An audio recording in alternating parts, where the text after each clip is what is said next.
जी सवाल मेरा है, देखिए एक हर ट्रायल की एक टेस्टिंग होती है, क्योंकि आप डॉक्टर हैं इसलिए बोल रहा हूं ये बात। हर ट्रायल की एक टेस्टिंग होती है, टेस्टिंग इन्होंने कर ली और टेस्टिंग का रिजल्ट ठीक मिल रहा है। अब बताइए क्या करेंगे आप? 20 तो कहते हैं हमारा है और 80 में कर देंगे बंटवारा सामाजिक न्याय के नारे के साथ। कोई कुछ बोल भी नहीं सकता। बोलिए क्या बोलेंगे? फैक्ट्स भी दूंगा, पर उससे पहले मैं बोल दूं भैया जी भावनाओं में बह के क्या बोल गए अभी आप लोगों के सामने बोले हम पाकिस्तान बांग्लादेश से भी पीछे हैं। हाँ मैं वही कह रहा हूं। अरे जहां अब देखिए अपने टर्न पे बोले, अपने टर्न पे बोले। अब अपने बीच अपने टर्न सोचिए उन बनाने वालों की जिन्होंने इंडेक्स बनाया जहां आटे को लेकर झगड़ा हो रहा है, गोलियां चल रही हैं, भूखों मर रहे हैं, कटोरा लेके भीख मांग रहे हैं पूरी दुनिया से, वो हमसे नीचे हैं। गिरी हुई मानसिकता के वो लोग हैं जिन्होंने उस इंडेक्स में भारत को नीचे रखा, उससे ज्यादा निचली मानसिकता के वो हैं जो उसका ढिंढोरा पीटते हैं। अब मैं फैक्ट बताना चाहता हूं। ये जातियों की बात आई कहां से? आज कहा जाता है कि 6000 समथिंग जातियां हैं हिंदू समाज में। मैं चुनौती से कहता हूं कोई हिंदू धर्म दिखाओ इसमें 6000 जातियों के नाम लिखे हो। कहीं नहीं लिखे हैं। सबसे पहले 2385 जातियां किसने लिखी? हर्बर्ट रिस्ले, ब्रिटिश संसद कमिश्नर 1901 में उसने सारी जातियों के नाम लिखे। दूसरी बात बताता हूं, अगर उसने फिर 1931 की जो आखिरी जनगणना जाति के आधार पर हुई उसमें 4114 जातियां हैं। अगर 4000 भी थी तो ये किसमें लिखा जाना चाहिए था? अल्फाबेटिकल ऑर्डर में, मगर उसमें ऊंचे से नीचे में लिखा गया। ये ऊंच नीच किसने तय की? किसी हिंदू धर्म ग्रंथ में लिखा है? चलिए बताइए, तेली ऊंचे कि कुम्हार ऊंचे, कहां लिखा है? माली ऊंचे कि तेली ऊंचे, कहां लिखा है? ये हर्बर्ट रिस्ले के सेंसस कमीशन में लिखा हुआ है। और जिस आधार पे उसने ऊंचा नीचा तय किया, अब वो दुनिया में वाहियात कह के ठुकराया जा चुका। जानते क्या आधार था? जिनका माथा ऐसा है वो ऊंचे हैं, जिनकी ठुड्डी ऐसी वो ऊंचे हैं, जिनका रंग ऐसा वो ऊंचे हैं, जिनका कंधा ऐसा है, जो पूरी दुनिया में एब्सर्ड कर दिया गया वो। और उसके बाद जब आजादी मिली, सारे नेताओं ने, चाहे कांग्रेस के हो, सोशलिस्ट पार्टी के हो, समाजवादी, जो इन लोगों के साथ लोहिया जी, जनसंघ के, सबने कहा भारत में जाति के आधार पर गणना नहीं होगी, इसलिए 1951 ऑनवर्ड कभी गणना नहीं होगी। Yes, that's the truth. मगर आज बताएं उसके बाद क्या हुआ? उत्तर से दक्षिण तक, उत्तर प्रदेश से लेकर कर्नाटक तक अपना हिस्सा पाने के लिए एक स्ट्रेटजी अडॉप्ट की गई। पहले खड़े हो एक जाति का नाम लेके, 10-12% जो कोई एक जाति बड़ी जाति हो, हर राज्य में कोई एक जाति ऐसी है जो 10-12% है, उसको लेके घनघोर जातिवाद की बात करो। जब वो वोट कंसोलिडेट हो जाए तो हर राज्य में 10% से लेके 20% तक मुस्लिम है, फिर घनघोर सांप्रदायिकता की बात करो। जब 20-25% वोट हो जाएगा तब आप प्लेयर बन जाते हैं, और प्लेयर बनने के बाद आप तो शासन में आ जाते हैं। अब दूसरे को आना है, वो उससे ज्यादा कट्टरता की बात करेगा, वो उससे ज्यादा। अब मैं पूछना चाहता हूं, जो इन्होंने बात कही सामाजिक न्याय की बात, जब लालू प्रसाद यादव जी मुख्यमंत्री बने थे 1990 में, तो वो जाति के प्रतीक नहीं थे। तब कहते थे गरीब गुरबा की सरकार है। फिर अपने को संकुचित किया, दलित पीछे हो गया, पिछड़ा नेता बन गए।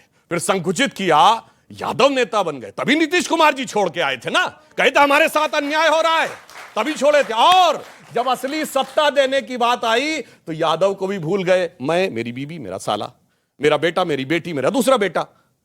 तो आखिर में ये जितने लोग आपको जाति का चूरन देते हैं, ये हकीकत में सिर्फ लॉलीपॉप दिखाते हैं सामाजिक न्याय की और अपनी झोली अंदर भरते हैं। इसलिए एक पंक्ति में बस याद रखिए, एक लाइन सर, स्वतंत्रता का अमृत काल है, तो बस याद रखिए, ये मत सोचिए स्वतंत्रता के सारे कार्य पूरे हो गए हैं स्वप्न सब साकार कैसे मान ले हम, टल गया सर से व्यथा का भार कैसे मान ले हम, राष्ट्र को हैं लोग भूले, स्वार्थ है युग मंत्र सारा, वर्ग जाति विभेद की अब बह रही है कलुष धारा, इस अमा के तिमिर को अब अरुणिमा क्या मान ले हम, टल गया सर से व्यथा का भार कैसे मान ले। ओके, तो ये जाति का चूरण, मैं आपके पास आता हूं। कविता का जवाब तो आपके पास भी कविता के साथ होता है, लेकिन ये जाति का जो चूरण है ये कितना खिलाइएगा महाराज, कितना खिलाइएगा?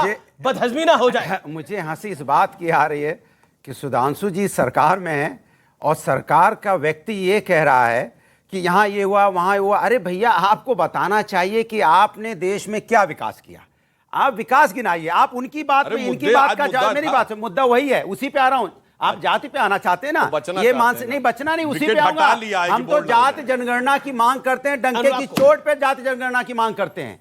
और आपने भी तो एक सांसद को उसी आधार पर उसने तो आपने केस किया हुआ है, और आपने कहा कि उसने किसी जात का अपमान किया है, उसके हिसाब से तो वो यहाँ पे पार्लियामेंट की संस्था भी गई है राहुल गांधी पे। हाँ, तो राहुल, तो आप उसका मना कर देते, तब तो आप तो उसी जात पे कोर्ट में गए ना, तब तो आप क्यों गए? हम कहाँ गए? अरे कौन गया? जाति के लोग अरे गए। चंद्र, आप ही तो हल्ला मचा रहे हो भाई। आप सरकार में थे, आप मना कर देते कि नहीं हमें ये नहीं चाहिए, जात की बात नहीं होनी चाहिए, मना कर देते आप। आपने नहीं मना किया, तब तो आप मना नहीं करेंगे। माने जहां आपको फायदा होगा वहां आप जात की बात करेंगे, जहां आपको फायदा नहीं होगा वहां आप दूसरी बात करने लगेंगे। ये कैसे चलेगा भाई? आप सत्ता में हैं। ये बात आपने सही कही, इसके लिए तालियां अनुराग बुदारिया के लिए। जिसको जहां फायदा होगा वो उसकी बात कह करेगा। रहा एक सवाल, आप कह रहे हैं कि आप जातिवाद नहीं करते। आपने बोला हम तो बिल्कुल जातिवाद नहीं करते, हम तो विकास की बात करते हैं। अच्छा, ये मायावती के साथ जो आपने गठबंधन करा था, इस गठबंधन को लेकर आपने क्या बोला था? मुस्लिम यादव तो हमारे साथ है ही, अब दलित भी आ जाएंगे।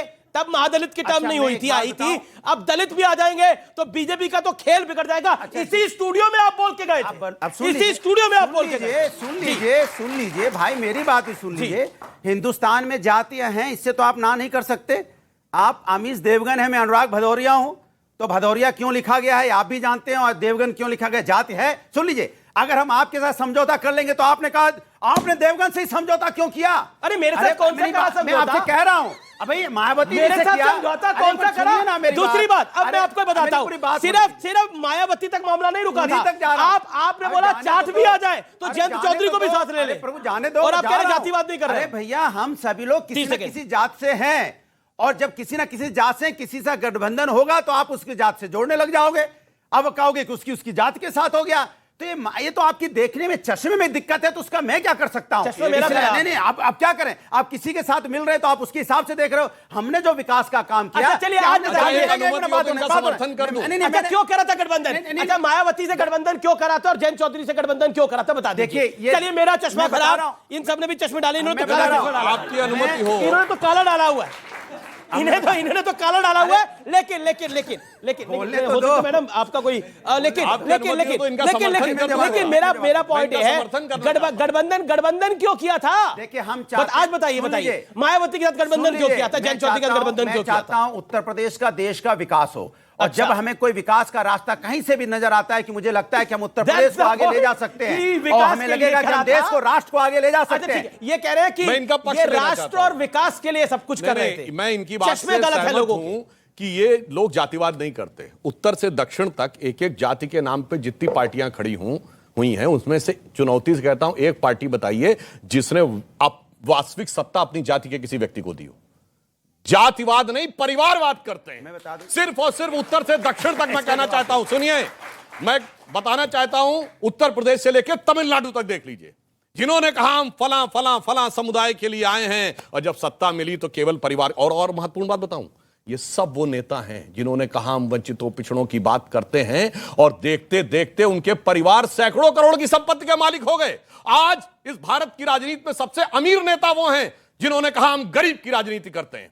याद करिए, लालू प्रसाद यादव जी कहते थे गरीब गुरबा की सरकार है। आज गरीब गुरबा का परिवार बिहार का सबसे अमीर परिवार है, जिसके कि यहां पर फार्म हाउस भी हैं, शॉपिंग मॉल भी हैं, सैकड़ों करोड़ का नोटिस भी है, सब कुछ है। वही स्थिति यह है, बोल मजूरा हल्ला बोल, बोल किसानों हल्ला बोल, लोहिया जी की बात होती थी। आज उस परिवार की यह हैसियत है कि उसकी पार्टी का एक मंत्री गायत्री प्रजापति, जो बिलो पॉवर्टी लाइन में थे, 10 साल के अंदर ऑफिशियली 150 करोड़ की संपत्ति करते हैं। यह होता है, इसीलिए कोई परिवारवादी नहीं है, यह सिर्फ भ्रष्टाचारवादी और परिवारवादी है, कोई जातिवादी नहीं। ठीक है, अब रशीदी साहब, आज आपसे एक मेरा सवाल है, और खुदा को हाजिर नाजिर मांग के जवाब दीजिएगा। मेरा निवेदन आपसे। इनसे तो नहीं कहा आपने खुदा से हाजिर नाजिर। नहीं, इसलिए ये सवाल, हाँ जी, नहीं, इनसे क्यों नहीं कहा खुदा को हाजिर नाजिर? इसलिए आपसे सवाल पूछ रहा हूं। आज एक सवाल है, आज आप बताइए, आप बताइए, जितने भी गठबंधन होते हैं, मैं ये सवाल आज आपसे पूछ रहा हूं, और मुझे उम्मीद है कि आज आप दिल की बात को जुबान पर जरूर लेके आएंगे, और बहुत उम्मीद के साथ देश की जनता आज आपको सुनेगी, और आपको कोई टोकेगा भी नहीं। और मेरा उम्मीद है कि आप इसका जवाब स्पष्ट रूप से देंगे। क्या आपको लगता है कि इस देश के अंदर मुसलमानों को रिझाने की एक पॉलिटिक्स हुई और गेम हुआ? नहीं, देखिए, आज़ादी के बाद से मुसलमानों के साथ ये तो होता आ ही रहा है। आज़ादी के बाद हम 32% थे हर जगह, आज पोजीशन क्या है? 1% भी नहीं है। इसका कारण कौन है आप अच्छी तरह जानते हैं। और मुसलमानों को हमेशा रिझाएगा, जैसे लोग हमारे ऊपर ताने भी मारते हैं कि साहब कि पहली सरकारें तो ये कहती थी कि सबसे ज़्यादा हक मुसलमानों का है, माइनॉरिटीज़ का है, ये कहा जाता है। हालांकि हमें हक नहीं मिला। सच्चर कमेटी की रिपोर्ट आपके सामने है, आज हम दलित से भी बदतर जिंदगी जी रहे हैं। अभी जो आप कह रहे थे कि भाई कर्नाटक में ये हो गया जातवाद का फलां का, आप देखिए कौन पार्टी ऐसी है जो ईमानदारी से, सुधांशु जी भगवान को हाजिर नाजिर मानकर ये कह दें कि क्या इनमें जातिवाद नहीं है? इनकी पार्टी जातिवाद के नाम पर टिकट का बंटवारा नहीं करती कि फला जगह इतने लोग हैं, फला जगह इतने लोग हैं, करती है, यहाँ मतलब उसको दे इसमें दीजिए, कोई वहाँ डाउट ही उसको नहीं दे। है, मतलब इसमें आप तो फिर पूछ ये रहे होता है सब। सवाल ये है कि मेरा दामन सफेद है, दूसरे का दामन काला है, मसला वो है। आप कह रहे हैं हमाम में सब नंगे हैं। सारी पार्टियां आप कह रहे हैं हमाम में, सॉरी सब मैं इस नंगे वर्ड को यूज करूं, सब नंगे हैं। सब नंगे लेकिन हैं। मेरा अब मेरा एक और सवाल आपसे, आपने कहा कि देखिए ये जो पूरा है ये तो आजादी की बात हो, आपने बीजेपी पर एक बात रखी। देखिए अब पूरी पॉलिटिक्स ही इसी के इर्द गिर्द है, तो कोई एक पार्टी या दो पार्टी उससे अलग कैसे हो जाएगी। लेकिन एक बात तो स्पष्ट है और जिसमें कोई इफ एंड बट नहीं है, वो ये है कि पॉलिटिक्स ऑफ कन्वीनियंस इतनी बड़ी हुई है कि मुसलमान प्लस दूसरा कर लो तो खेल हमारा बन जाएगा। इस देश में कई राजनीतिक दल ऐसे खड़े हुए हैं। हर पार्टी का वोट बैंक है, हर पार्टी का है। कोई किसी जाति के साथ जुड़ा हुआ है, कोई किसी जाति के साथ जुड़ा हुआ है। मुसलमान, देखिए मुसलमान ऐसा नहीं कि मुसलमान एक पार्टी का वोट बैंक है। क्यों बिहार के अंदर आरजेडी, नहीं, हमने यूपी के अंदर अखिलेश मुसलमान या फिर मायावती जी, मुसलमान ने बीजेपी को वोट नहीं दिया क्या? दिया है, मतलब 12% वोट दिया है मुसलमान ने। अधिकतर की मैं बात 12% वोट दिया है मुसलमान ने बीजेपी को। ये कैसे कहा जा सकता है कि भाई ये मौलाना साहब खुदा को हाजिर नाजिर मान के कह रहे हैं, इसका मतलब सुन लीजिए आप जनाब, 12% तक पहुंच गए हैं, सोच लीजिए। आप नहीं मानते? नहीं, मैं इनसे कह रहा हूं ना। एक मिनट, आप नहीं मानते क्या सर? अरे भदौरिया जी, आपसे खसका जा रहा है। अरे आप तो भदौरिया जी 20% सुनिए। अरे अभी आपसे भदौरिया जी निकाय सुनिए। चुनाव में बहुत कुछ खिसक अरे गया सुनिए भाई साहब। चक्कर में इनका खसका है। अच्छा ठीक है, साजिद रशीद जी के 30 सेकंड है, त्रिवेदी उनको जी, बोलिए। आप नहीं मानते कि भाई मुसलमान ने वोट दिया आपको? नहीं, मैं तो इन कहा है कि नहीं, इनको सोचना यस या चाहिए नो, ना। यस या आप नो अपनी सर। बात